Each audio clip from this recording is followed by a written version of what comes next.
Coming up next on the Jeff Crilley Show, you're going to meet the great Steve Wingard. He heads up Wayfinder Wealth. We're going to hear all about financial services and tax planning next.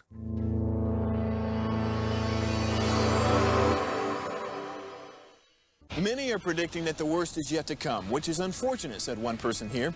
Until now, they've enjoyed the reputation of being the nation's icebox. Watched a burglar in his home this morning by webcam. As a journalist of over 25 years, stories are what make my world turn. Reporting live from the Dallas newsroom tonight, Jeff Crilley, Fox 4 News. But in 2008, I took the jump from my familiar life and started a PR firm from my home. We're talking about anyone with a camcorder like the one I'm using becomes a television network. We started slowly growing the company, and we now have over 100 clients, and we've branched into the world of live digital broadcasting. I now own 8 different TV studios and have a huge team, and the stories that I now get to share are sometimes the most important of my life. Life has a funny way of coming around full circle. This is the Jeff Crilley Show. Well, I know a lot of successful entrepreneurs, and many of them have separate people. The CPA, they have the tax planner, they have the wealth strategist, they have a lawyer, and often these folks are not talking to each other. So often you like to bring them all in under one roof, and that describes my next guest. Steve Wingard is in the studio. He's with Wayfinder Wealth. Thanks for coming on the show. Thank you. All right, so you've been in the business for 30 plus years. That's pretty amazing. Well, how did it start? What year? Well, the short answer is that I was in the corporate world, and I thought that I probably ought to be self-employed. And I started looking around for businesses, and I was recommended multiple times to seek out financial services. So that's how it started. Yeah. And one of your strengths is problem solving. So let's talk about that, because when you meet a client for the first time, you really want to help them with a myriad of problems. Talk about, what does an ideal client look like for you? Well,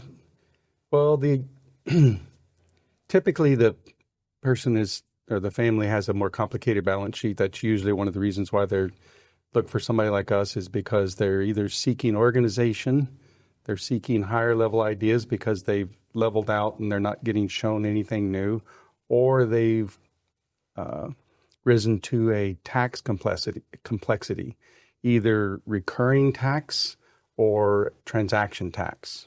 Yes. So we're going to pull up your website, and as we scroll down the website, let's talk about how you bring all of this stuff under one roof, because I think what I said off the top of the show is very correct. There are a lot of entrepreneurs, we know them, who have teams with different firms, and those teams don't necessarily talk to each other.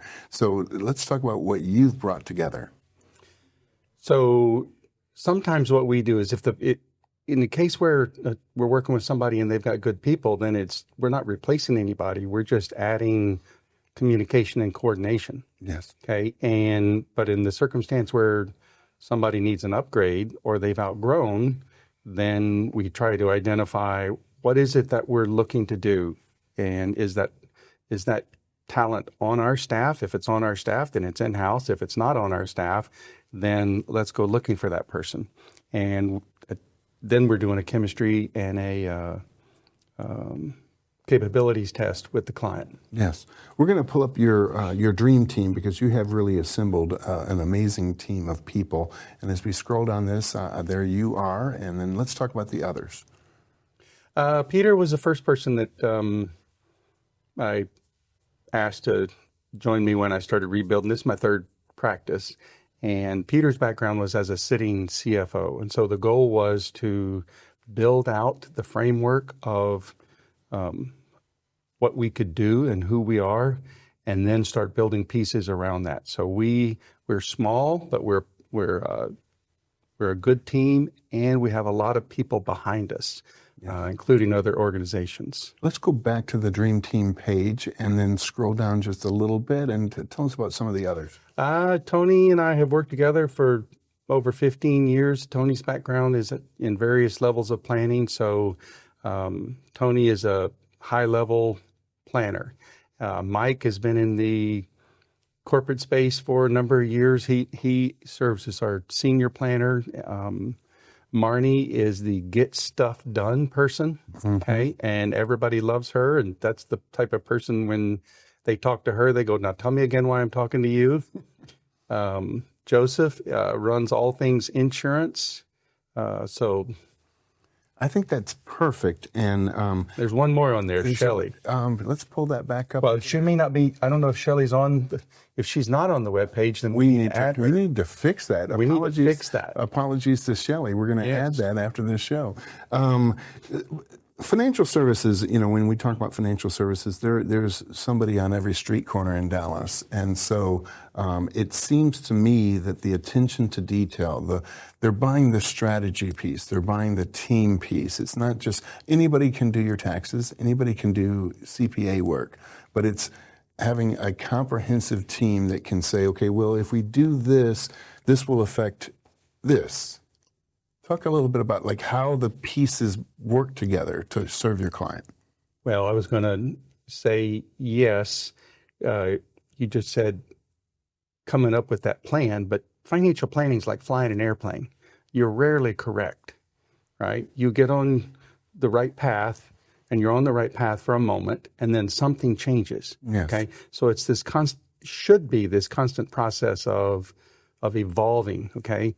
And so when you and I were talking earlier, we often refer to the trifecta or triangle idea where keeping tax and legal and cash flow and investments and everything all coordinated, because as life evolves, movement in one area probably should necessitate movement and adjustments in other areas. Yes. And one of your skills, I think, is just interacting with people. I mean, we first met through EO, Entrepreneurs Organization. I met you some 14 years ago, and you're just a nice guy. So talk about the I'm glad this is being recorded. I'll throw that for my wife. Talk about the people side of your business and why that's so important. So actually, I would say that in the group, I'm considered to be the more blunt one. And everybody else in our group, you said my dream team, are all very nice. But the one thing that you really need, not just people skills, but being trustworthy. Okay? So I wish that our industry was known, across the board for being trustworthy, but we're not. Right? And so that's one of the things that, yes, we always strive for, is to be trustworthy. And I think that's one of the reasons why people stick with us. Okay, let's look into your crystal ball, because we're coming up on 2026. Do you see a good economy? Do you see some headwinds? What are you telling your clients? Well, the reality is things come, cycles go up and down. And so instead of trying to guess exactly what the timing is, we're always talking about, building a good overall plan. Okay. And I'm not immune to not getting text or worried messages. And the answer back is, if you have wealth, you should be diversified, and we can talk more specifically, but cash and cash flow or liquidity, and then where are you going to make your growth? What are your assets? And then what's non-correlated? Okay. Yes. And so it's an adjustment game. Again, I would be happy to get into more detailed conversations with people.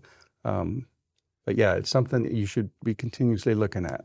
But essentially, if you have the right team around you, it doesn't matter if we hit a slow spot in the economy. It doesn't matter if we have like a great recession. If you really do have a great plan and a team like you have, the plane can go a little bit off course, but then you course correct. So in the final minute or so, this is an opportunity for you to talk to the potential client out there. Well, I was going to respond to what you were just saying. I'm like, if you have liquidity and you plan for a next opportunity ahead, when times are bad, you can be a buyer. There you go. Like, there was a lot of money made during the Great Recession. Yes. Because everything was on sale. Yes. And in my own group, my wife was like, how come you're not nervous? I said, because everybody's going to be nervous. I said, when the tidal wave comes, the tsunami's coming of this pandemic, I'm like, I'm getting out the longboard. We're surfing this thing. I love that. That's a great way to end this segment. We're also going to leave you with this website, which is wayfinder-wealth.com. The great Steve Wingard. Thanks for coming on the show. Thank you. You bet. That's it for now. We'll see you next time.